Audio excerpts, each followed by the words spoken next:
रेड्डी की आज बात करना जरूरी है। बेंगलुरु की जेल में बंद किया गया। आपातकाल देश के राजनीतिक इतिहास का वो काला दौर जब 21 महीनों तक देश में तानाशाही सरकार का राज था। विपक्ष के 11,000 नेताओं समेत करीब 1,40,000 लोगों को सिर्फ इसलिए गिरफ्तार किया गया था क्योंकि उन्होंने इंदिरा गांधी सरकार के खिलाफ आवाज उठाई थी। देश के हर जेल कैदियों से खचाखच भरी हुई थी। उन्हें असहनीय पीड़ा दी जा रही थी और इन्हीं कैदियों में से एक थी कन्नड़ एक्ट्रेस स्नेहलता रेड्डी, जिन्हें दर्जनों कैदियों के बीच निर्वस्त्र होने से लेकर अपने ही मलमूत्र में सोने के लिए मजबूर किया गया था। और उनकी तबीयत इतनी बिगड़ गई थी कि जेल से रिहा होने के 5 दिनों में ही उनकी मौत हो गई। लेकिन स्नेहलता रेड्डी की गलती क्या थी?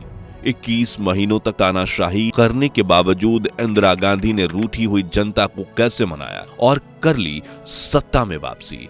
और कैसे इंदिरा गांधी ने अपनी 2 गिरफ्तारियों और विपक्ष की फूट का फायदा उठाकर मिड टर्म में ही विपक्ष की सरकार गिरा दी थी? जानेंगे इस इमरजेंसी की अनकही अनसुनी कहानियों के इस पार्ट 2 में। लेकिन उसके पहले प्लीज आप वीडियो को लाइक और चैनल को सब्सक्राइब जरूर कीजिए।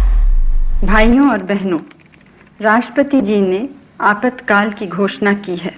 इससे आतंकित होने का कोई कारण नहीं है। कहानी की शुरुआत होती है 25 जून 1975 की रात से, जब प्रधानमंत्री Indira Gandhi all India radio पर आकर आपातकाल की घोषणा कर देती हैं, जिसके तुरंत बाद दिल्ली के बहादुर शाह जफर मार्ग की बिजली काट दी गई ताकि अगले दिन के अखबारों में सरकार के खिलाफ कुछ प्रिंट ना हो पाए। साथ ही विपक्ष के नेताओं की धरपकड़ भी शुरू हो गई। सबसे पहले जयप्रकाश नारायण और मोरारजी देसाई को हिरासत में लिया गया। फिर अटल बिहारी वाजपेयी, लाल कृष्ण आडवाणी की गिरफ्तारी करके उन्हें बेंगलुरु जेल में डाल दिया गया, जहां उन्हें अक्सर रातों में एक औरत के चीखने चिल्लाते हुए रोने की आवाज सुनाई देती थी, जो कोई और नहीं बल्कि कन्नड़ एक्ट्रेस स्नेहलता रेड्डी थी, जिनकी गलती सिर्फ इतनी थी कि वो दिग्गज समाजवादी नेता जॉर्ज फर्नांडिस की अच्छी दोस्त थी। जहां एक तरफ जॉर्ज अपना वेश बदलकर इंदिरा गांधी की तानाशाही सरकार में छिपते छिपाते भाग रहे थे, वहीं सरकार ने स्नेहलता को सलाखों के पीछे डालने का फैसला किया क्योंकि उन्होंने आपातकाल के खिलाफ आवाज उठाई थी। लेकिन केस कौन सा बनाया जाए, वो बड़ा सवाल था। इसलिए 2 मई 1976 के दिन उन्हें डायनामाइट केस में अंदर कर दिया गया। उन पर डायनामाइट से दिल्ली के संसद भवन और अन्य मुख्य इमारतों को धमाका कर उड़ाने का आरोप लगाया गया। लेकिन कुछ ही दिनों में ये सभी आरोप गलत साबित हुए, मगर उस वक्त मीसा यानी कि maintenance of internal security act के तहत लोकतंत्र का गला घोटते हुए विपक्ष के कई दिग्गजों और नेताओं की बिना किसी सबूत के गिरफ्तारियां की गई थी और स्नेहलता को भी इसी मीसा एक्ट के तहत 8 महीने तक जेल में रखा गया, जहां उनके साथ इतना बेहुदा और अपमानजनक बर्ताव किया गया जो किसी भी महिला के साथ नहीं होना चाहिए। सबसे पहले तो उन्हें बेंगलोर की सेंट्रल जेल में लाया गया। उन्हें जलील करने के लिए बेहुदे ढंग से उनके सामान की तलाशी ली गई। कैदियों के रजिस्टर में उनके अंगूठे के निशान लिए गए, जिसके बाद तलाशी के नाम पर उन्हें सबके सामने निर्वस्त्र किया गया। इसे लेकर जेल में लिखी हुई एक छोटी सी डायरी में स्नेहलता ने लिखा था कि जैसे ही एक महिला अंदर आती है, उसे बाकी सभी के सामने नग्न कर दिया जाता है। जब किसी व्यक्ति को सजा सुनाई जाती है तो उसे पर्याप्त सजा दी जाती है, लेकिन क्या मानव शरीर को भी अपमानित किया जाना चाहिए? इन विकृत तरीकों के लिए कौन जिम्मेदार है?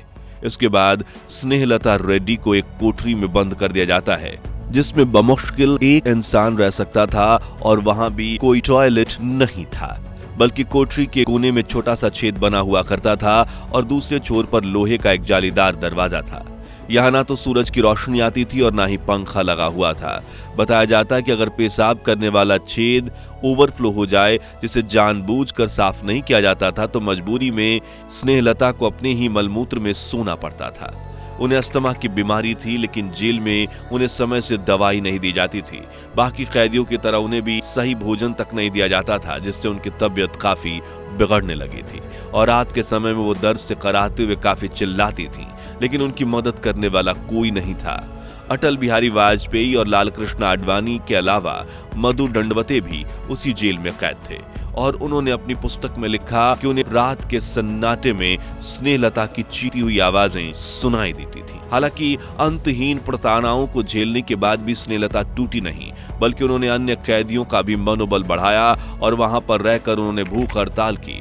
नतीजन जिन महिलाओं को जेल में बुरी तरह पीटा जाता था उसमें वहां बड़ी संख्या में कमी आई। बाद में कैदियों को मिलने वाले खाने की गुणवत्ता में भी काफी सुधार किया गया, लेकिन जेल में मिलने वाली क्रूर यातनाओं ने स्नेहलता को बेहद कमजोर कर दिया था। उनकी हालत अब गंभीर होती चली गई थी।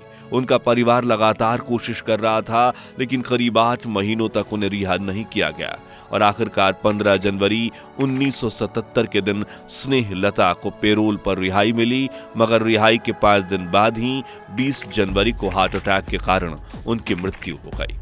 दूसरी तरफ 21 महीने तक देश में तानाशाही चलती रही।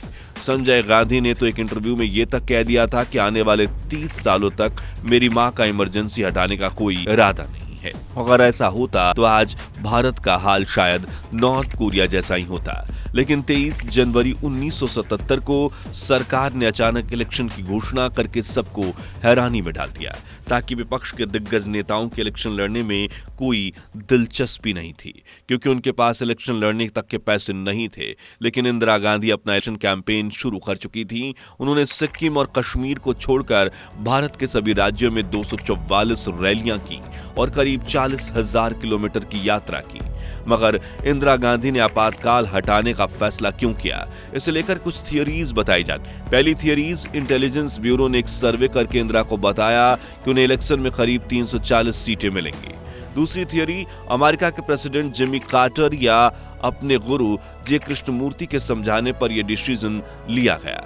वहीं तीसरी थियरी के मुताबिक संजय गांधी की मनमानी बढ़ गई थी, जिसे रोकने के लिए इंदिरा गांधी ने यह निर्णय लिया था। लेकिन कारण चाहे जो भी हो, सच्चाई यही थी कि इंदिरा का ये चुनाव जीतना नामुमकिन था, जिसका अंदाजा आप इसी बात से लगा सकते हैं कि इंदिरा गांधी की सभाओं में काफी कम लोग आते थे, जिनमें से कुछ तो आधे में ही चले जाते थे, जबकि कुछ विपक्ष की जनता के जिंदाबाद होने के नारे लगाते थे। जबकि दूसरी तरफ दिल्ली के रामलीला मैदान में बाबू जगजीवन राम के एक सभा का आयोजन किया गया, जिसमें भीड़ जमा ना हो इसलिए कांग्रेस सरकार ने दूरदर्शन पर बॉबी फिल्म चलवा दी।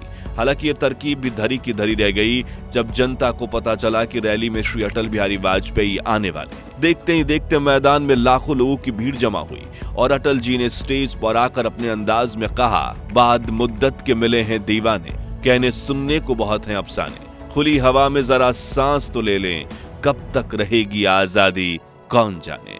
जो सुन दिल्ली का रामलीला मैदान तालियों की गड़गड़ाहट से गूंज उठा और जनता पार्टी की जीत पर मोहर लग गई।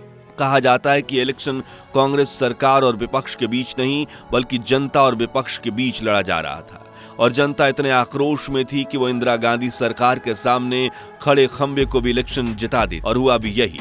16 से 20 मार्च तक लोकसभा चुनाव हुए और 21 तारीख को चुनाव के रिजल्ट अनाउंसमेंट के कुछ देर पहले ही इमरजेंसी हटाई गई। इस चुनाव में 295 सीटों पर जीत हासिल करके देश में पहली बार विपक्षी दल जनता पार्टी ने अपनी सरकार बनाई और प्रधानमंत्री बने मोरारजी देसाई, जबकि कांग्रेस को सिर्फ 154 सीटों पर जीत मिली और खुद इंदिरा गांधी रायबरेली से चुनाव हारकर संसद से बाहर हो गई।